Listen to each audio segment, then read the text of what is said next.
So here I am in the stall in the bathroom in Glendive, Montana, when all of a sudden a guy next to me says, "So, how you doing?" I'm thinking, man, they are lonely here. So I'm having this moment, and this guy all of a sudden says to me, "So, what are you doing?" I'm thinking, holy moly, some things are a little more obvious than others, I would imagine. And I just said, well, probably pretty much what you're doing, but with a little less efficiency than I'm used to. A couple of seconds later, I hear him say, "All right, well, I'm hanging up now because the guy in the next stall keeps answering all my questions."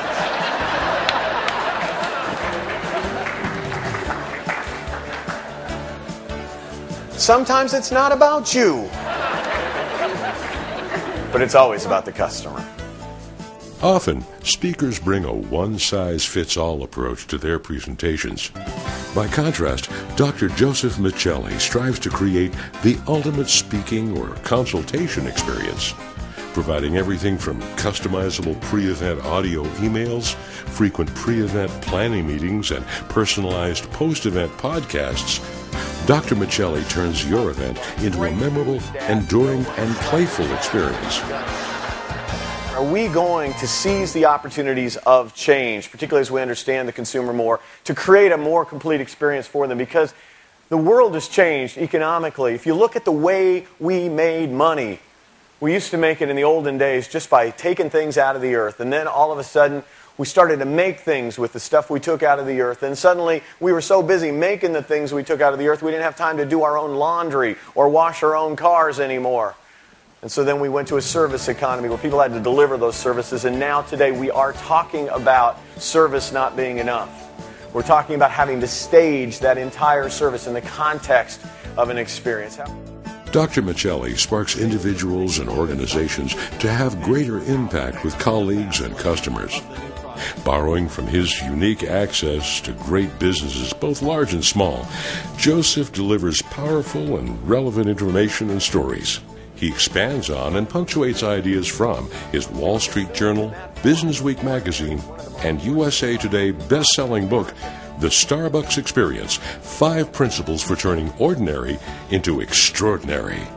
So Howard Schultz kind of got very fascinated by the quality focus of this company, but thought there could be more. He went to Europe, experienced the European coffee house, and said, what if I took Starbucks in Seattle with its high focus on quality, and I merged it with the experience of the coffee house in Italy, which is more of a leisurely setting, and in France? What if I blended all that together and I put it into an experience at a Starbucks? Well, he tried that with the ownership at Starbucks, but they couldn't get that adding the experience would add value. So he left the company, opened up his own high-end coffee shops across town, and when Starbucks came available for sale, he and some other investors began the initial offer. Suffice it to say that his goal was to create such a customer experience that Starbucks could migrate itself from that single store at the Pike Place Market area to Portland, Oregon. Now, not only did they make it to Portland, Oregon, but they're right now opening 6 stores a day. Starbucks is opening a store every 4 hours somewhere on the planet. Well, let me tell you what I think the key ingredients of the customer experience were for Starbucks, and I think they extrapolate to all businesses. So I'll share them in a more generic, principle-based approach. But I think Howard Schultz's inspirational leadership was critical to this. He was able to see that they were not in the coffee business. They were in the people business serving coffee, not in the coffee business serving people. As soon as you take the premise that my real job is to make sure I serve those who want my product, I serve them, the product is irrelevant really at some level. The message is you have an opportunity to lift up the quality of life for people, to create businesses. As an award-winning radio talk show host and organizational consultant, Joseph understands and effectively communicates business principles that ignite personal and business growth. Joseph offers success strategies both in his presentations and book, When Fish Fly, Lessons for Creating a Vital and Energized Workplace, co-authored with the owner of the world-famous Pike Place Fish Market in Seattle, Washington.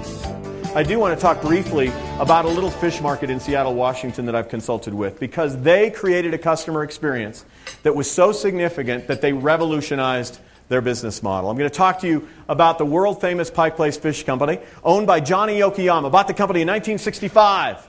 Johnny Yokoyama was excited, really didn't want to buy the business. He'd just been working there. All of a sudden, the owner of the business decided he wanted to get rid of it because he wasn't doing as well with it as his dad had. He hated the business, so he wanted to get rid of it any way he could. So he said to Johnny, would you like to buy the business? Johnny, a new employee, said, sure, I'd love to buy the business. And the guy said, how about $10,000? Johnny says, I don't have $10,000. He goes, well, how much do you have? Johnny said, about $3,000. He said, sold. Johnny says, I really don't have